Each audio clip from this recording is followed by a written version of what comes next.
Votre participation est essentielle pour le succès de notre association et pour atteindre nos objectifs communs. Je voudrais exprimer notre grande gratitude à Madame Nathalie Jecker-Besmer, directrice générale et représentée par M. Jérôme Culinard. Depuis de nombreuses années, alors 22 ans, j'étais au début de ma carrière à Strasbourg, après avoir pérégriné entre Paris, Londres, etc. Et je montais à la consultation et je suis mulhousienne, donc les accointances se sont faites assez facilement, et puis les anciens dans la salle se souviendront de l'historique. Et ça m'avait beaucoup touché l'esprit d'une association qui allait se consacrer aux enfants déficients visuels, avec tout l'historique du phare aussi, qui est très lié aussi à l'histoire de Mulhouse, etc.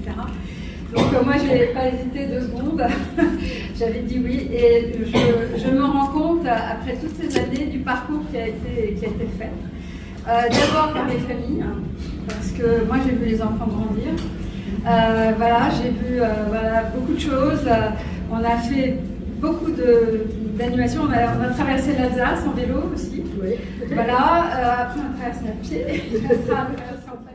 Actuellement, dans les hôpitaux, dans les universités, etc., pour faire de la recherche, on a besoin de beaucoup de moyens. Tout est très cher.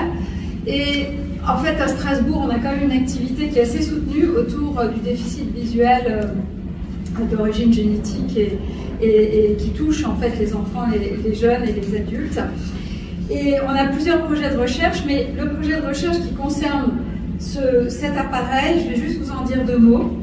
C'est un projet qui porte sur l'intelligence artificielle et qui va être basé sur les photos du fond d'œil, les photos de la rétine. Il est basé sur la filière sans gène, c'est-à-dire c'est une filière nationale que Chantal connaît bien. Donc c'est l'ensemble de mes collègues sur tout le territoire, avec Paris, Montpellier, Lille.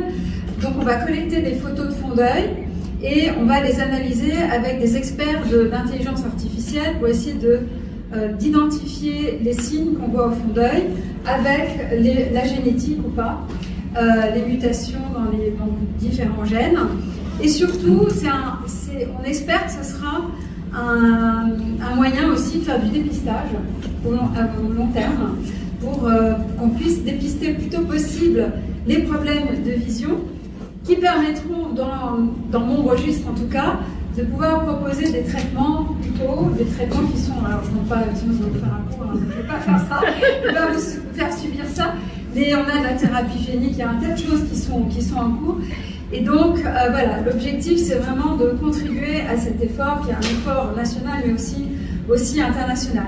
Et il se trouve que ce projet, on l'a mis en place à partir de Strasbourg, donc on est ce qu'on appelle investigateur principal, le pilote, avec les centres français qu'on a gagné, parce que c'est toujours une compétition d'obtenir ces grantes. Donc on a déposé un dossier, on l'a gagné avec France 2030.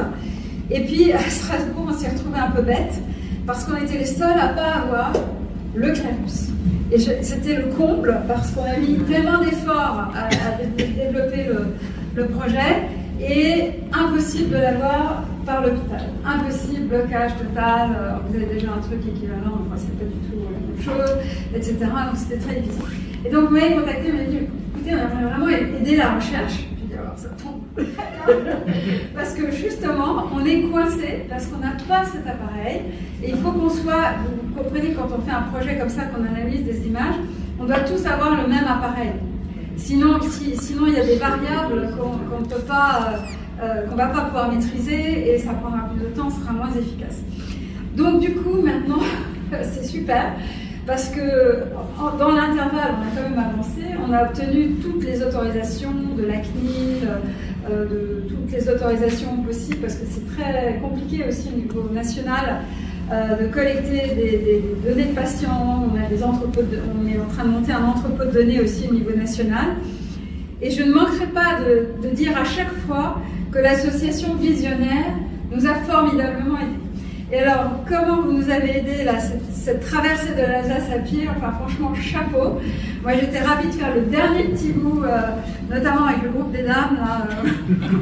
On papotait pas mal, hein, donc, ah oui, c'était pas mal, c'était très entraîné, c'était beaucoup moins. Et je trouve voilà, vraiment, c'est une action formidable. Et c'est vrai que ça a suscité, en fait, voilà, on a vu que ça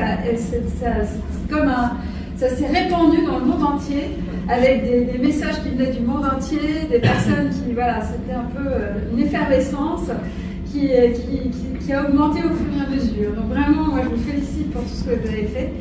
Et je vous remercie alors, pour tous les patients que vous allez aider, en fait. Voilà. Et de la part de mon équipe, évidemment, mais aussi de la part de tous les patients que vous allez aider, parce que c'est une pierre à l'édifice de cette recherche. Donc, merci du fond du cœur.